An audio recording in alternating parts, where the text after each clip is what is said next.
Our next topic is next point, future continuous tense.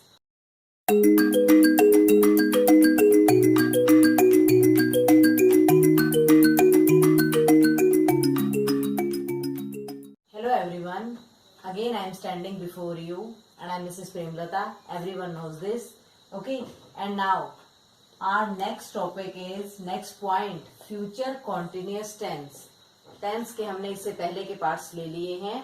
Present हो गया पूरा, past हो चुका है, फ्यूचर हो रहा है. ठीक है, फ्यूचर इंडेफिनेट आप हमारा देख सकते हैं और फ्यूचर कॉन्टिन्यूस अब हम फॉलो कर रहे हैं. ध्यान से देखिए, जैसे हम लोगों ने क्लियर किया था प्रेजेंट कॉन्टिन्यूस, पास्ट कॉन्टिन्यूस और फ्यूचर कॉन्टिन्यूस. सभी कॉन्टिन्यूस में क्या यूज करते हैं? वर्ब की फर्स्ट फॉर्म प्लस आईएनजी. और हेल्पिंग वर्ब क्या हो जाएंगे आपके? मैंने आपको बताया था बीच वाली फिंगर है तो क्या पुट हो जाएगा इसमें? फ्यूचर में be, will be, shall be. और verb first form plus ING सभी कॉन्टिन्यूस में यूज होगा. और सेम एज इट इज जैसा कि फ्यूचर इंडेफिनेट में हुआ था, आई वी के साथ किसका यूज करेंगे? शैल. तो यहाँ पर शैल बी. और बाकी सभी के साथ किसका यूज करेंगे? Will be. सिर्फ आई वी को छोड़ करके बाकी सभी, चाहे सिंगुलर हो या प्लूरल, हम लोग किसका यूज करते हैं? विल बी का यूज करते हैं. ठीक है, इसमें बिल्कुल कंफ्यूज नहीं होना है. लेकिन आजकल की ग्रामर, अब जो मॉडर्न ग्रामर है उसके अकॉर्डिंगली आप आई के साथ विल का भी यूज कर सकते हैं. आई बी के साथ वो आपका गलत नहीं माना जाता है. आगे हमारा नेक्स्ट पॉइंट होगा, नेक्स्ट टॉपिक होगा मॉडल्स. उसमें मैं क्लियर करूंगी किस तरह से आई वी के साथ मॉडल्स का यूज आप करते हैं, उसमें क्या कंडीशंस रहती है. अभी ध्यान से देखिए, अभी याद कीजिए, आई बी के साथ शैल बी और बाकी सभी के साथ विल बी और सभी के साथ verb first form plus ING. ठीक है, और हमारा फॉर्मूला क्या हो जाएगा? Subject plus will shall be plus verb first form plus ING plus object plus full stop. और जहां पर नेगेटिव होंगे तो नेगेटिव में हम लोग यूज करेंगे subject plus will not be और shall not be plus verb first form plus ING plus object plus full stop. जब भी आपका हेल्पिंग वर्ब दो वर्ड का कंसिस्ट होता है, दो वर्ड्स का होता है, तो नॉट हम लोग उनके बीच में लगाते हैं. जैसे आपने प्रेजेंट परफेक्ट कॉन्टिन्यूअस में किया है कि हैज बीन, हैव बीन, ये हमारे हेल्पिंग वर्ब थे, तो has not been, have not been. ठीक है, और पास्ट परफेक्ट कॉन्टिन्यूअस में भी हैड बीन हमारी हेल्पिंग वर्ब रही, तो हैड नॉट बीन.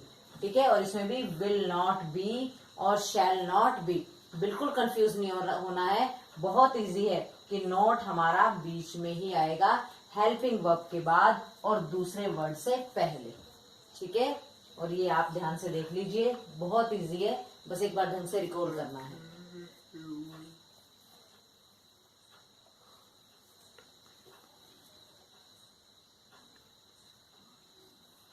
अब हम लेते हैं आईडी वर्ड्स कि हमारे फ्यूचर कॉन्टिन्यूअस के आईडी वर्ड्स क्या हैं.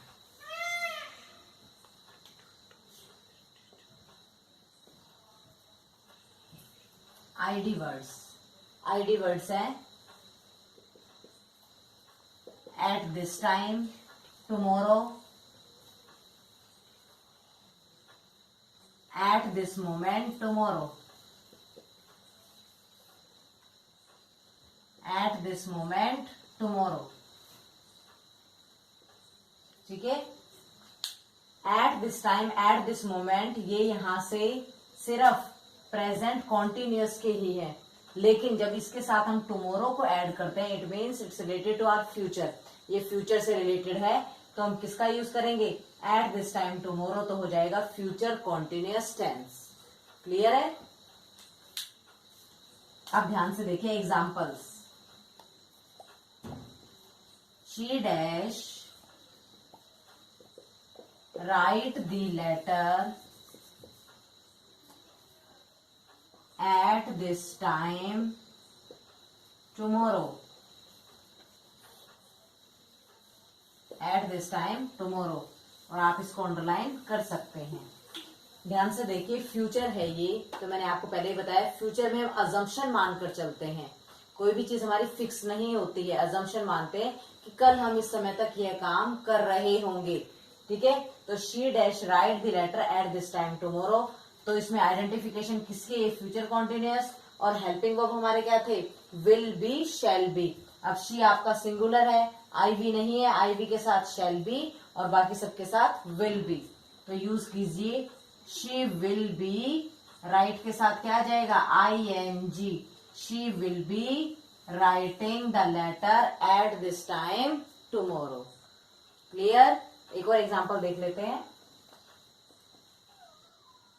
I dash read the lesson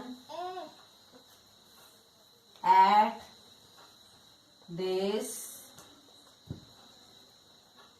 this moment tomorrow. Underline this, इसको हम अंडरलाइन कर लेंगे। I dash read the lesson at this time tomorrow.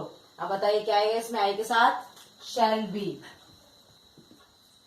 आई के साथ शैल बी और रीड और I N G, I shall be reading the lesson at this time tomorrow. ठीक है, बहुत अच्छे तरीके से क्लियर हो गया है। और अगर फिर भी आपको कोई डाउट हो तो आप कमेंट बॉक्स में लिख सकते हैं, हम लोग हर तरीके से कोशिश करेंगे। और ध्यान रखिए, टेंस बहुत इजी टॉपिक है, इंग्लिश बहुत इजी है, बशर्ते आप थोड़ी सी हिम्मत जुटाइए सीखने की, और लगन से अगर आप सीखते हैं तो कोई भी चीज मुश्किल नहीं है। इसलिए हर चीज को क्लियरली मैंने कर दिया है। फिर भी कोई डाउट हो तो आप प्लीज लिखिए और हमारा वीडियो बार बार देखिए और उसे शुरू से लेकर अंत तक देखिए। ठीक है, और thanks for watching our video, और लाइक और सब्सक्राइब करना तो आपको भूलना ही नहीं है, as you know. Okay, bye bye.